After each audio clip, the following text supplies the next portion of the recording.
Pagé. Oui, un cluster à Diourbel, en autre à Tivavone. Source A informe que plusieurs personnes ont contracté le coronavirus à la maison d'arrêt et de correction de Diourbel. Un détenu de 59 ans testé positif samedi a contaminé 7 de ses co-détenus ainsi que le major de l'infirmerie de la prison. Et Source A craint que le pénitencier n'enregistre d'autres contaminations dans les prochains jours. À Tivavone, c'est l'hôpital d'Abar, le nouveau foyer de la maladie.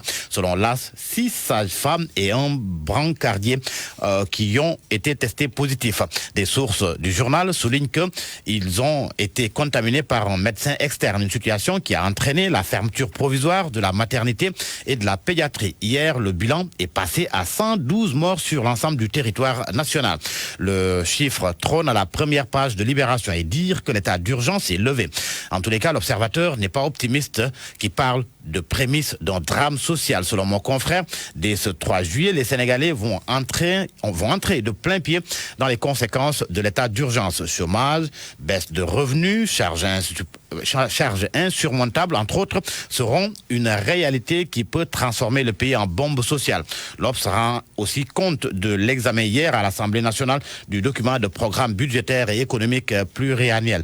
Le journal rapporte que le ministre des Finances et du Budget a expliqué comment la solidité des fondamentaux économiques a sauvé le Sénégal d'un crash économique. En termes de chiffres, plus de 50 milliards de francs CFA sont déjà dépensés pour soigner les malades du coronavirus. 3 milliards de primes de motivation pour le personnel soignant. Peut-on lire à la page de titre de l'Observateur. Les Échos, lui, fait état d'un exercice de transparence et affirme qu'Abdoulaye Daouda Diallo détaille le niveau de l'exécution des 1000 milliards de francs CFA au franc près. 1000 milliards qui ont été répartis selon les ministères et structures concernés par la mise en œuvre du programme de résilience économique et sociale à travers ces 4 piliers.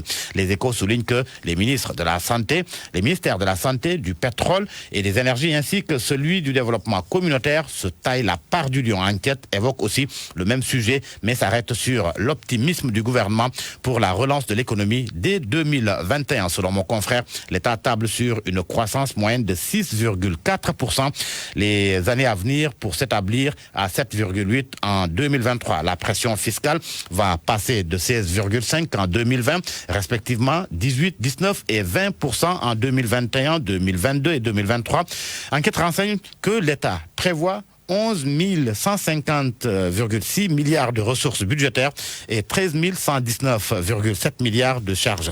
Un coup d'œil à présent dans le journal Le Soleil, le journal qui met en exergue des propos tenus par le professeur Moussa Seydi, coordinateur de la prise en charge des malades Covid-19.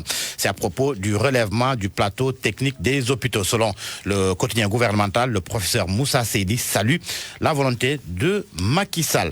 À la une du journal, Las Abdoukarim Fofana, un médiateur à Ndengler. Selon le ministre, il y a des possibilités de collaboration. Les paysans, selon Las, demandent l'intervention du chef de l'État et la restitution de leurs terres.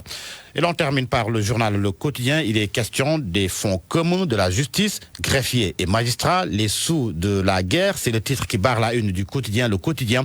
Les niches visées par les magistrats affectés au personnel du greffe. Article à lire à la page 3 plutôt du journal Le Quotidien. C'était la revue de presse de Georges Détiédio.